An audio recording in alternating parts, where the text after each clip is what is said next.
Temos mais uma aulinha hoje sobre arrays, sobre vetores. A gente vai ver por que a gente teria, por exemplo, se a gente fosse representar uma série de números de uma determinada agência, por exemplo. Ao invés de eu ter uma variável para cada número, a gente poderia criar uma variável só, dar um nome só para ela, e dentro dela a gente vai armazenar todos os números de agência. Essa é a ideia de um array.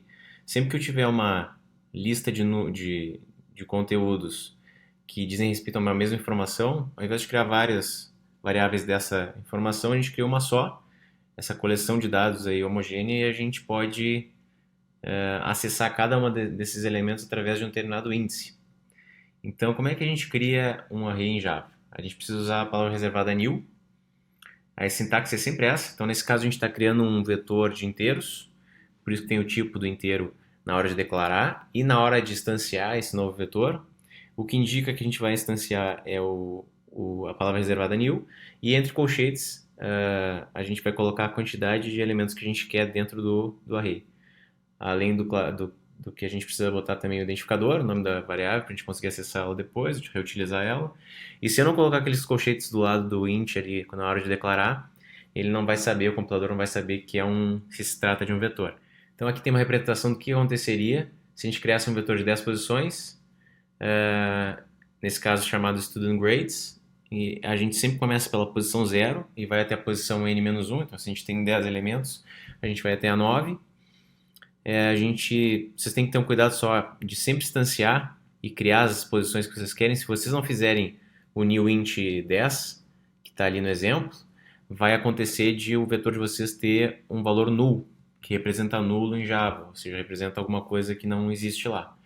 Então, se vocês tentarem acessar um elemento ou usarem um vetor sem instanciar ele, vai acabar acontecendo aquela exceção ali chamada null pointer exception. Então tem que ter esse cuidado sempre que vocês forem criar um vetor. Na hora de alterar, basta acessar a posição através dos colchetes, qual posição vocês querem. Então nesse exemplo a gente está modificando a posição 0, 1 e 2 para colocar os valores 98, 86 e 90, respectivamente.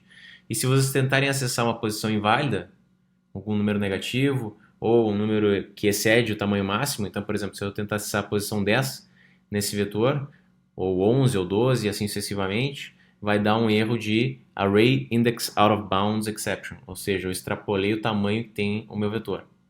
Isso vai gerar uma exceção também, um erro. A gente pode, se a gente souber de antemão quais valores a gente vai já colocar no nosso vetor, a gente já pode inicializar ele através das chaves, que nem está no exemplo. Então a gente já está inicializando aqui com 3 elementos, e a gente não precisa especificar o tamanho, porque ele já vai criar conforme a quantidade de elementos que a gente tem. Tenho também todo vetor, todo array tem um campo chamado length, que vai me dizer quantos elementos tem dentro dele. Então ali tem 3 exemplos, um vetor de inteiros chamado A, um vetor de double chamado B e um vetor de caracteres chamado C. Então, respectivamente, um vai ter 5 elementos, 10 o outro e 20 o último. Esse é um exemplo de como a gente pode percorrer usando um for. Então a gente pode começar da posição 0 e ir até o tamanho que ela tem, nesse caso 100, de 1 em 1 elemento. Então a única coisa que faz esse for nesse exemplo é pegar cada um dos elementos e colocar a sua respectiva posição dentro dele. Também dá para fazer esse mesmo código usando um while, por exemplo. A gente pode fazer a mesma ideia, só que usando o campo length que a gente viu previamente. Aí dessa forma a gente não fica restrito a saber o tamanho de elementos que eu tenho dentro do array. Isso é muito útil. Também tem o for each, que eu só vou usar quando eu quiser percorrer para verificar o que tem dentro dos elementos do vetor, mas quando eu tiver que usar o índice para alguma coisa, ou tiver que modificar o meu vetor dentro do laço, eu não vou poder usar esse for each. O for each sempre tem 3 elementos, então o tipo de dado que tem lá dentro, nesse caso é int, a variável que eu vou usar toda vez que eu estiver dentro do laço, que vai representar o elemento naquele momento do vetor, 2 pontos e o nome da nossa variável que tem um array dentro dela. Então aqui é um outro exemplo. Então sempre que a gente for retornar um vetor, um array, a gente tem que usar os colchetes ali na hora de botar o tipo.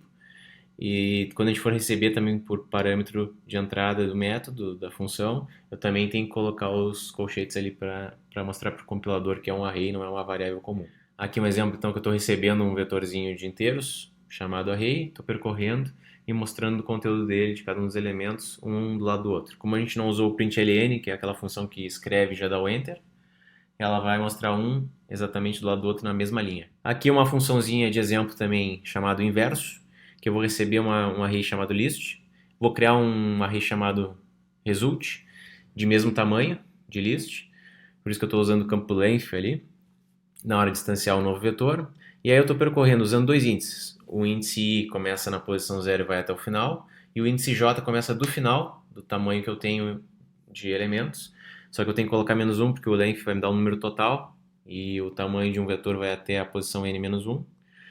E enquanto eu não chegar no final, o meu i vai andar para a direita e o meu j vai andar para a esquerda, e aí eu estou invertendo e colocando no novo vetor o que a gente tinha, por exemplo, que eu tinha na posição 1 vai para a última posição, o que eu tinha na segunda posição vai para a penúltima e assim sucessivamente. E por fim eu retorno esse resultado. Sempre que vocês forem retornar um array, não coloque colchetes. A gente está usando já a variável, então só vai usar o colchetes para declarar ou para acessar uma determinada posição.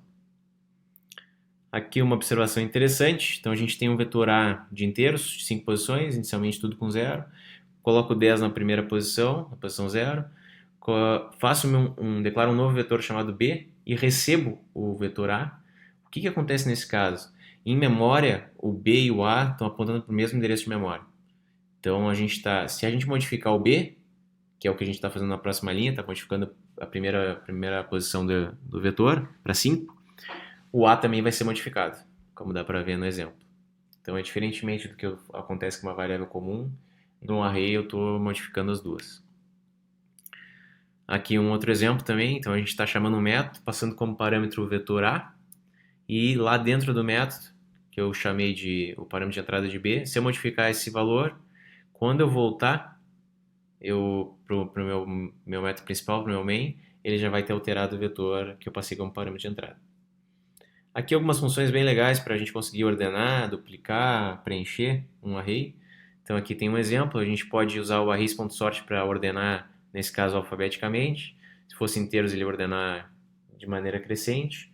E aí depois a gente fez um for each para mostrar que agora está ordenado o array. Posso duplicar, criar uma cópia de um vetor com o arrays copyoff.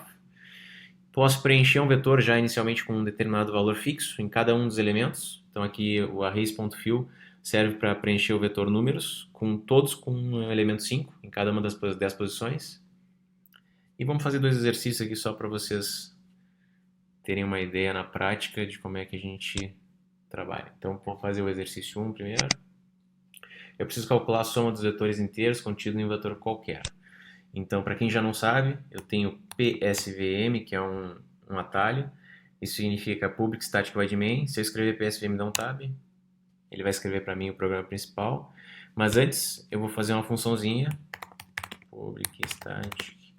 Ela vai calcular a soma, né? Então, vai retornar um inteiro com a soma. Vamos chamar de somar. E aqui eu vou receber um vetor de inteiros. Então, é inteiros. Isso que representa que é um vetor. Vou chamar de V. E aqui eu tenho que fazer o que agora? Eu vou precisar de uma variável para guardar o somatório. Inicialmente não vai ter nada. Vou fazer um for para ir de 0 até o tamanho, o length do meu vetor. Cada vez que eu estiver aqui dentro, eu vou pegar o meu S, vou somar com ele mesmo, mais o que eu tenho no vetor, na posição I. E no final, terminei, vou retornar o meu S. Então, só para testar, vou fazer o programa principal para a gente conseguir executar o código. Aqui a gente vai fazer um vetor também chamado V. Vou ter o valor 12, 34, 5 e 2. E aqui eu já vou jogar na tela o resultado da soma. Já vou concatenar esse texto, soma, com o que eu vou chamar da função, passando meu V. Aqui é uma observação interessante, quando eu for passar como parâmetro um vetor, eu não coloco colchetes também, só o nome da variável. Então vamos executar para ver. Ele vai inicializar o vetorzinho com os 4 elementos, vai passar como parâmetro de entrada e vai fazer toda a soma aqui que a gente precisa fazer, vai retornar esse valor soma, a gente vai mostrar aqui. Então, nesse caso, deu 53. Vamos fazer o outro exercício, o 2. Então, da mesma forma, vou criar o meu principal, meu programa principal. Agora eu tenho que localizar um determinado vetor de inteiros também, um elemento que também é passado como parâmetro. Então, public static, nesse caso, vamos retornar um boolean, para ver se a gente encontrou ou não ele. Então, localizar vai ser o nome da minha função, do meu método. Eu vou precisar receber um vetor de inteiros e também o valor a procurar. Então, vou chamar de valor. Vamos mudar um pouquinho aqui, vamos chamar de array. Então, eu recebo o vetor pronto, já preenchido, e o valor que eu quero pesquisar dentro dele. Então, o que a gente precisa fazer? Vamos percorrer.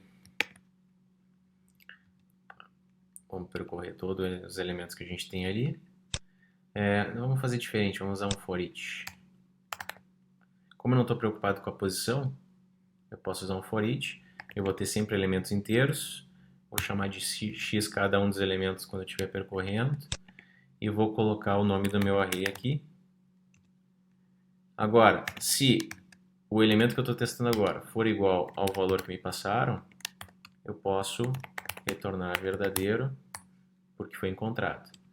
Caso ele tenha percorrido todo o vetor e chegue aqui na linha 14, eu vou retornar falso, porque ele nunca entrou no if. E aqui vamos fazer de novo um vetorzinho. Vamos botar os valores aqui, 10, 20, 30 e 40. E agora, vou fazer um if. If localizar dentro do meu vetor o valor 20, que existe, ele vai retornar valor encontrado. Caso contrário, vamos responder que, vamos mostrar que não foi dessa vez. Caro colega. Vamos executar então, vamos ver. Vamos executar aqui por cima. Então ele está criando o vetor, vai chamar o localizar, vai passar o vetor preenchido, vai passar o valor 20. Opa! Vamos ter que modificar aqui, ó. Está sempre executando o exercício 1. Quando estiverem mais de uma classe dentro de um mesmo projeto, quando a gente quiser executar um outro main, a gente tem que modificar ele. Então, agora deu, ó, valor encontrado. Se a gente passasse um outro valor aqui que não existe, 21, por exemplo, e executasse, ele ia mostrar, não foi dessa vez, cara colega. Então, muito obrigado pela atenção e até o próximo vídeo.